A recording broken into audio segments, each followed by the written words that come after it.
Hello दोस्तों, welcome back to my channel. कैसे हैं आप सब? आई होप आप सभी अच्छे होंगे, खुश होंगे, अपनी पढ़ाई कर रहे होंगे।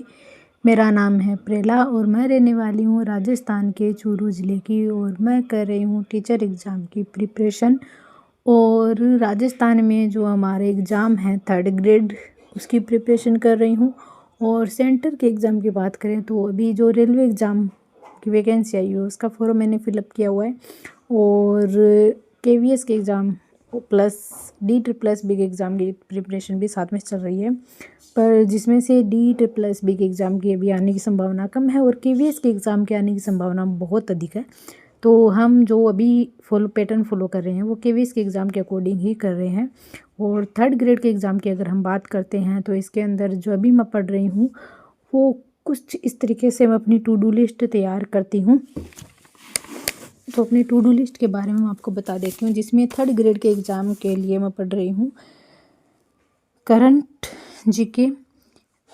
उसके बाद में टेस्ट देती हूँ मैं। उन टेस्ट से रिलेटेड जो भी डाउट वाले क्वेश्चन होते हैं, कुछ इंपॉर्टेंट क्वेश्चन होते हैं, तो उनको नोट डाउन भी करती हूँ, उनका रिवीजन भी करती हूँ। उसके बाद में मैं जो मेन सब्जेक्ट है हमारे उसमें से जो जीके के अंदर ज्योग्राफी को लेकर चल रही हूँ। अदरवाइज आर्ट एंड कल्चर और हिस्ट्री अभी नहीं पढ़ रही हूँ, सिर्फ ज्योग्राफी पे फोकस करी हूँ। और ज्योग्राफी में भी जो स्टैटिक जीके वाले टॉपिक हैं उन पे ज़्यादा ध्यान देने की कोशिश करी हूँ, जिसमें फर्स्ट चैप्टर जो आता है इसमें मैं जो पढ़ना मैंने स्टार्ट किया वो ऊर्जा वाला है। और आप देखते होंगे करंट से रिलेटेड भी इस चैप्टर से संबंधित सवाल आते हैं और जो पुराने डाटा है उनसे रिलेटेड भी इससे सब कुछ पूछा जाता है। सौर ऊर्जा हो गया, सौर ऊर्जा हो गई, जल ऊर्जा हो गई, एंड तापीय ऊर्जा हो गई, थर्मल पावर प्लांट के बारे में भी बहुत ज़्यादा पूछा जाता है।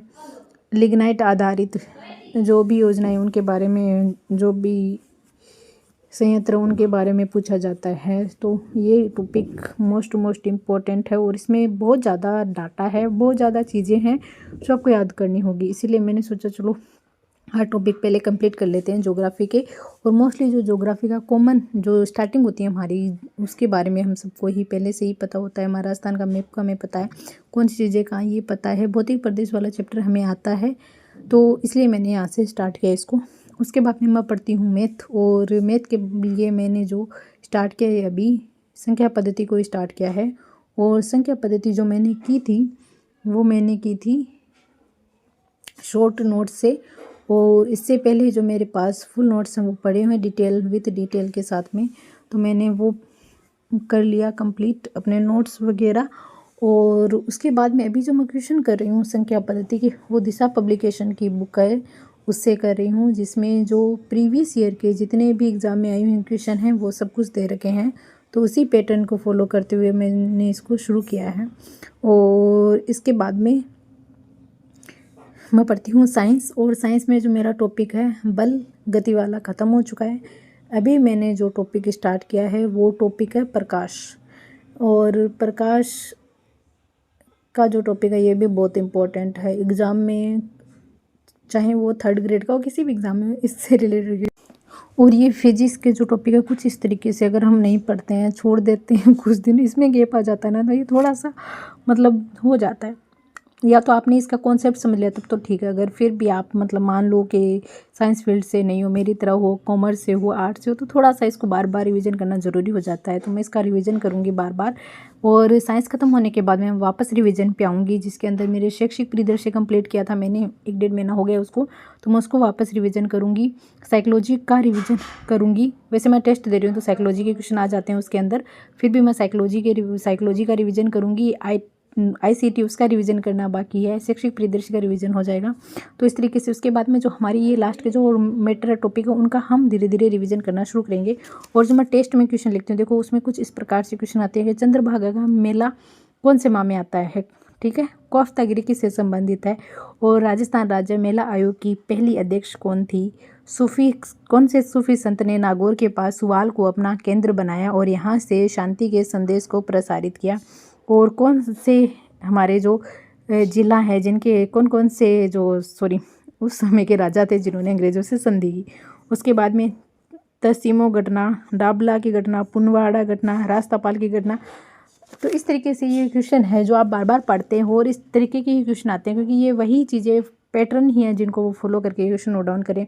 बयाना की लड़ाई कब हुई, तुंगा की लड़ाई कब हुई, बंटवारा की लड़ाई कब हुई, दोराई की लड़ाई कब हुई, अलवर प्रजामंडल की स्थापना कब हुई, माही नदी की उत्पत्ति कहाँ से होती है, राजस्थान राज्य वित्त आयोग के बारे में 2-3 पॉइंट दे दिया, सत्य असत्य बताना है।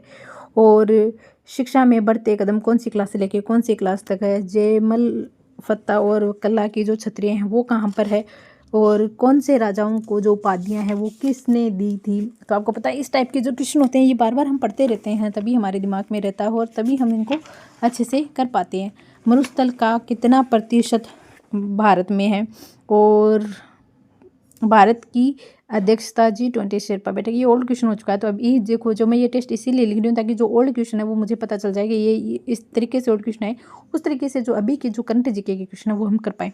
शिलालेख से संबंधित पूछा गया है, विराटनगर कहाँ पे है, मानमोरिय कहाँ पे है, मंडोर कहाँ पे है, बडली का शिलालेख कहाँ है, राजस्थान राज्य की फर्स्ट पैरा खेल अकादमी कहाँ स्थापित की गई है, फिर दुर्गादास राठौड़ की प्रतिमा कहाँ स्थापित की गई है, धौलपुर शक्ति प्रोजेक्ट किससे संबंधित है, और मधुमती पत्रिका है वो कौन प्रकाशित करता है, अपोलोडोरस के सिक्के कहाँ मिलते हैं, और जो अनुच्छेद वगैरह पूछ लिए जाते हैं। और मुगल बादशाह औरंगजेब ने मारवाड़ के किस राजा के खिलाफ धर्मत की लड़ाई लड़ी थी।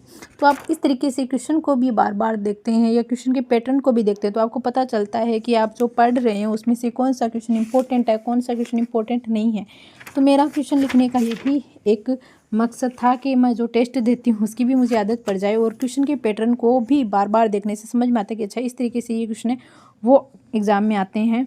जैसे असम सिंह के अंदर पेरेंट्स की कितनी प्रतिशत भागीदारी है, और राजस्थान सरकार के उपक्रम कौन कौन से हैं, केंद्र सरकार के द्वारा कौन कौन सी चीज़ें चलाई जा रही है, और बाल गोपाल योजना के उद्देश्य क्या है, कौन सी माता कौन से ज़िले से संबंधित है, और वो कौन से मतलब किसके लिए उनको जाना जाता है, बोराट का पठार किधर है, जो असम सिंह है हमारे स्कूल प्रबंधन समिति उसके बारे में जो क्वेश्चन किस प्रकार से आते हैं, अधिकतम किस तरीके से क्वेश्चन बन सकते हैं वो भी हम जान पाते हैं।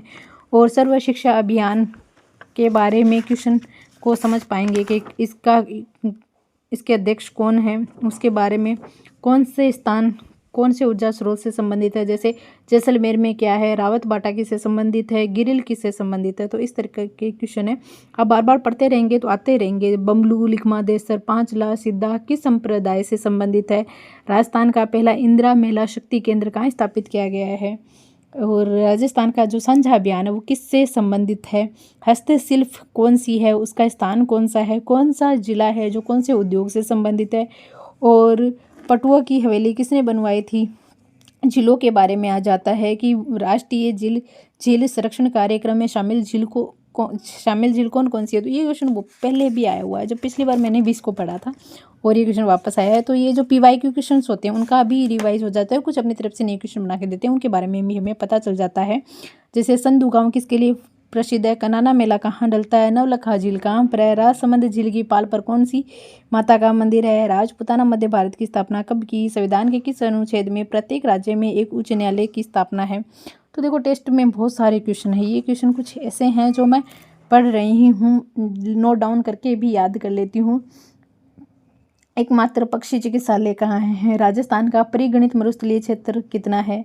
और देखो ये हमें याद नहीं होता, इसको याद करना जरूरी है क्योंकि एक दो एग्जाम में इसको पूछ लिया गया है। दुगारी किला राजस्थान की किस झील पर है, मूर्ति कला पार्क राजस्थान में कहाँ पर है, राजस्थान राज्य के प्रत्येक ब्लॉक खेल स्टेडियम किस में बनाए गए हैं, और राजस्थान में PM कृषि सिंचाई योजना कब लागू हुई, कौन से मंदिर का कौन सा स्थान है जिसमें धुनो माता का मंदिर, केवाय माता का मंदिर, धौलागढ़ माता का मंदिर, पिपलाद माता का मंदिर, बधाना माता का मंदिर, चौथ माता का मंदिर, बादली माता का मंदिर, लटियाली माता का मंदिर। इस तरीके से बहुत से मंदिर आ जाते हैं। और पाठ संगीत साहित्य का रागमाला किसने लिखी, संगीत राज किसने लिखी, राग कल्पद्रुम किसने लिखी, राग चंद्रिका किसने लिखी। जनजातियों से रिलेटेड भी क्वेश्चन इसमें आते रहते हैं, जो कि शहरिया जनजाति से रिलेटेड, ग्रासीय जनजाति से रिलेटेड, कंजर जनजाति। तो जो हमारे इसमें डाउट रहते हैं ना, ये कौन सी जनजाति कौन से देवता थे, कौन सी जनजाति कौन से आभूषण पहनते थे, उनके वस्त्रों को क्या क्या कहा जाता है, ग्रासीय जनजाति में क्या क्या होता है, तो वो सब कुछ याद हो जाता है इस तरीके से। और अगर फिर भी आप पढ़ते हो और आप में मोटिवेशन की कमी आती है तो अभी एक मूवी आई है मैसेज, जितनी भी लड़कियां हैं सभी जाकर उसको देखो। मैंने कल देखी थी और मैं तो फुली मोटिवेशन हो गई हूँ, और वैसे भी मैं मोटिवेटेड थी चीज़ों को लेकर, पर फिर भी वो देख के अलग ही एनर्जी आती है। तो ज़रूर देखना उस मूवी को, अभी रिलीज़ हुई है, मिल जाएगी आपको, और देखना उसको देखने के बाद में आपको मतलब ना वापस पढ़ाई में लग जाओगे आप लोग।